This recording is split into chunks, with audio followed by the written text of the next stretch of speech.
I am delighted to have you here, and so you can give us your experience about shoulder surgery in the last years. Yes. Namaste. It's a very deep Namaste. pleasure, and I'm so privileged to be on this meeting with Daniel Moya. I'm fascinated how we can connect and stay in touch in this global world. It's really truly a global village, That's and That's true, really.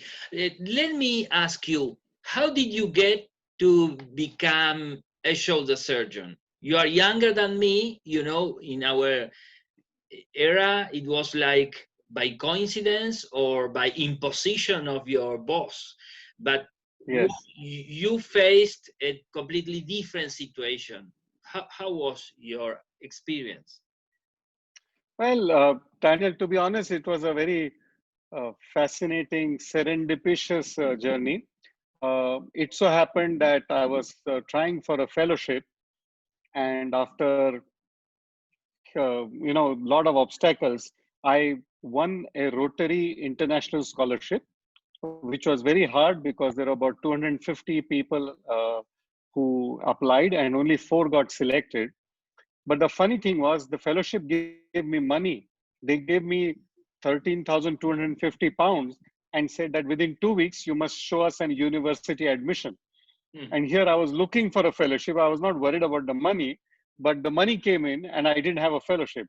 And this is year 1997, where the internet had just begun. So there was very limited resources to get something in 2 weeks' time. So I sent an urgent fax. I rifled through JBJS, found out the fellowships on offer. And that was the year where knee was in fashion that time. Uh-huh. So I sent 10 letters to, most of them were knees fellowships, and there were a couple which were diverse. And I sent them off. And the first reply I got was from late Professor Simon Frostig. And it just happened that it was a shoulder uh, department, and I was so fascinated that I just said, this is what I need to do. I don't need to do knee at all. And so I replied to him within 24 hours, and then other knee fellowships came in which were pretty famous, but I went on with the shoulder thing. Amazing. And was that your first time out of India as a doctor for training? Yes, it was the first time. Uh-huh. So I went by myself, and it was a crazy journey, and it was a voyage of discovery. And once I went there, I settled in, and the whole thing was I started in reverse. I did my fellowship first, and then I did my registrar rotation later, because the prof was happy and he said you must do a formal training. So I rotated around departments after that for the next 4 years, and then my wife joined me after 2.5 years. Is there someone that you consider your teacher, the one who marked your career, who have an influence in your career? Well, the late Professor Simon Frostig was my mentor, and then later became my friend and philosopher and guide as well. And my PG teacher, Dr. S. Prakash, uh, I think a lot of my robust fundamentals come from him. And of late, I'm heavily inspired by Laurent Lafosse. So these are my sources of inspiration. Good.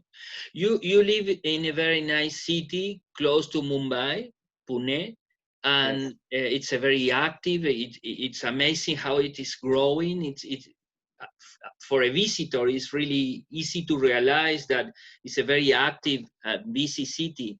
How is your life there? How is the life of a shoulder surgeon in Pune?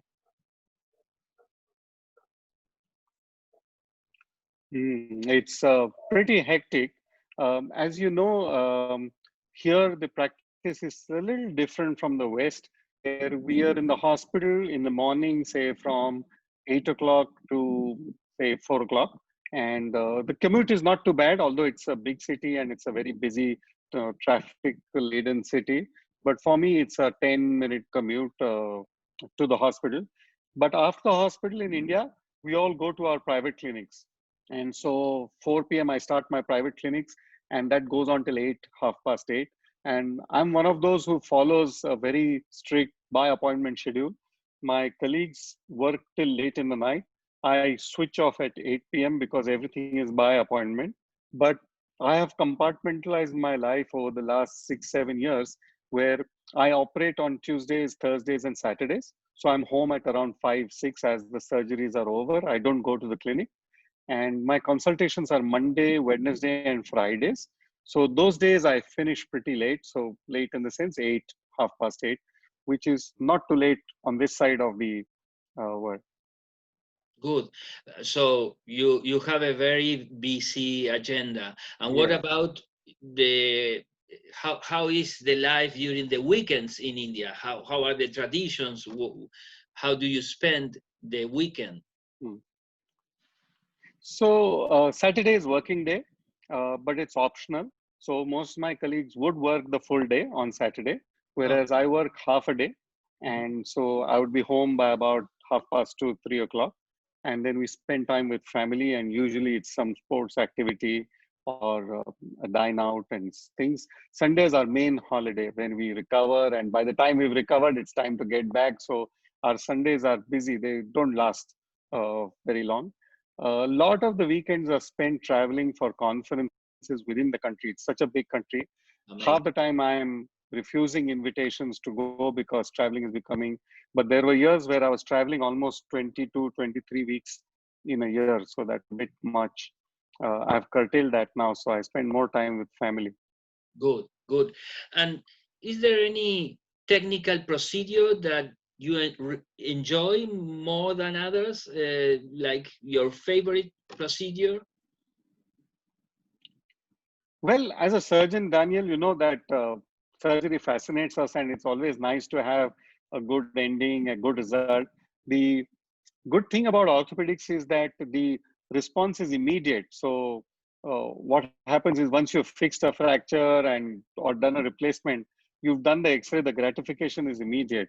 I would have thought that the bursal approach to the arthroscopic excision of the paralibral cyst was a very nice new technique that I learned. But I'm very fascinated by the arthroscopic Latarjet, and that's because I started as a complete skeptic, and I was so much against the procedure because I'd seen, heard, and I've been across the world to so many friends, colleagues, seniors, and each of them was like, I would never do this procedure. So I started on a negative, but slowly I picked it up. And when I saw Laurent Lafosse himself perform, he did about 5 in a day for us when we visited him. I realized that this is the future. And of course, it requires relentless tenacity. And it took a long time for me to master the procedure. And the first few procedures were like 3 hours, 4 hours.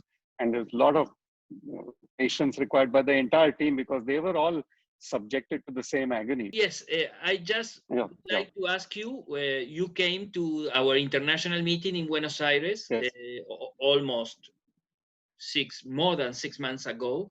yes, And yes. how was your experience? How was your first time in Argentina? Was your first time in South America? Well, second time in South America.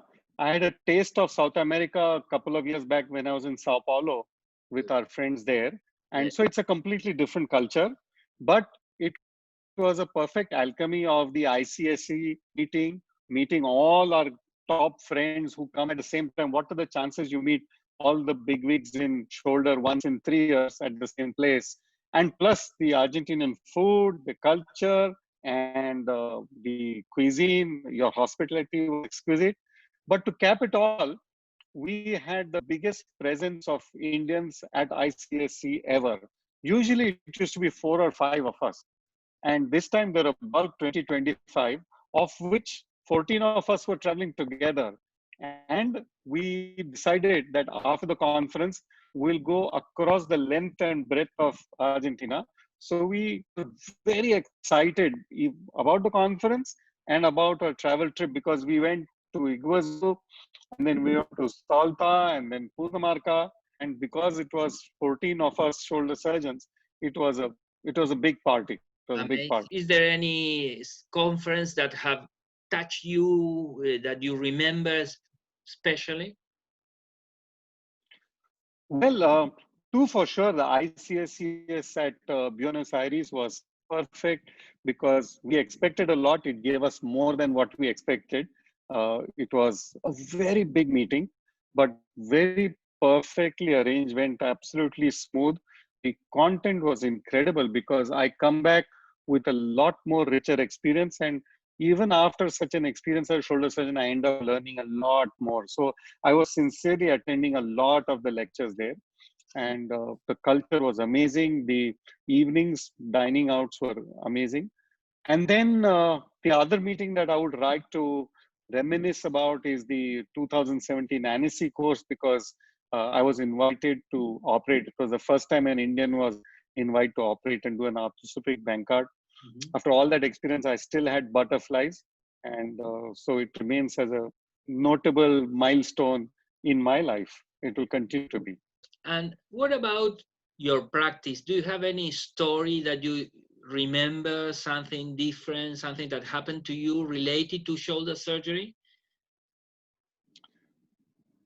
Well, there are a lot of anecdotes, and there are patients who are fascinated with us, and there are some who are not happy.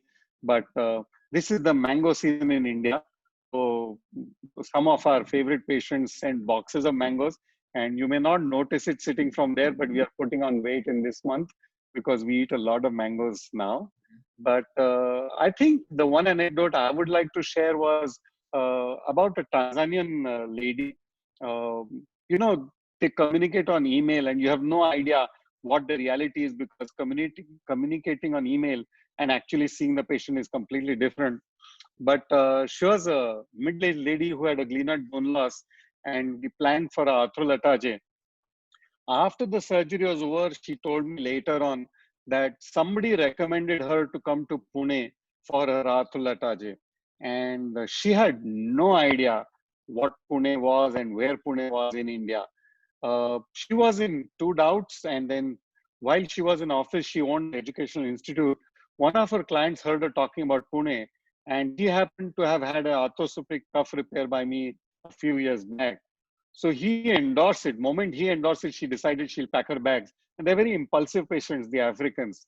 When she turned up, she was like BMI of 30, huge, 150, 160 kg lady, and she needed an arthrolataje. And when you promise somebody an arthrolataje and all that, and you look at this patient and you're like, oh my God. But touch wood, it went nice. And needless to say, she came back again for a rehab. She had so much faith in us. But it was fascinating how on earth Pune and Tanzania would connect. But that's strange. It's very strange. I can't explain it. Good. Well, as you said, it's an international village, and now we are all connected. All those barriers and borders have disappeared. To finish, Ashish, I don't want to take much of your time. We could speak for hours. I know. But Yeah. how do you see the future of India related to the shoulder surgery, to shoulder and elbow surgery? Yes. I think that's very interesting because India and Pune in particular is growing rapidly. I'm told the growth rate in shoulder surgery is almost 30 and 40% unprecedented. Because it's such a wide, diverse country, I think over the next 10 years, we will continue to grow relentlessly at the same pace. The younger generation has a lot of potential. They are very focused. They are far better than what we were when we were young. So I'm very sanguine and hopeful about the future here. And surgical skills and their access to newer techniques has become very easy with the onset of internet and everything. I think the emphasis has to be data collection and research is where we are lacking, but we are recovering a lot of that area very quickly. Because if we don't have data, then we don't have knowledge. That's important. And it is us seniors who need to inspire the generation. We need to intuit them. And there are only few sources of inspiration amongst the seniors, and we need to expand that because we will cast a lot of inspiration on them and motivate them. So if we can cover that area up, India is up for a real big innings for sure. But research is the future. That's true. Yes, we are looking forward to our joint meeting between the Indian and the Argentinian Shoulder and Elbow Yeah, Society in next month on Saturday, 27th of June. that's right. And That's right. we also are looking forward in the future to go to India for the International Congress of Shoulder and Elbow. I think if it's a matter of time, but this will come, and we will be very happy to support that and to enjoy that. Thank you, Daniel. I think you spoke my mind, and this is something very, very close to our hearts. So, with your blessings and your support, I think it will happen for sure. And we look forward to the first Indo-Argentina meeting, which will happen in next month for sure. I'm really looking forward. It's a great exchange, and thank you for your opportunity that you gave us. You're connecting everywhere in a very big way. Thank you, Ashish. It was a pleasure. We will keep in touch. Say hi to your family that I have the nice experience to meet, and we will keep in touch. Yes. Thank you very much, Daniel. Give our love to MLC. Thank you. Namaste. Namaste. Stay safe. Take care. Bye bye. Bye. Good night. Good night.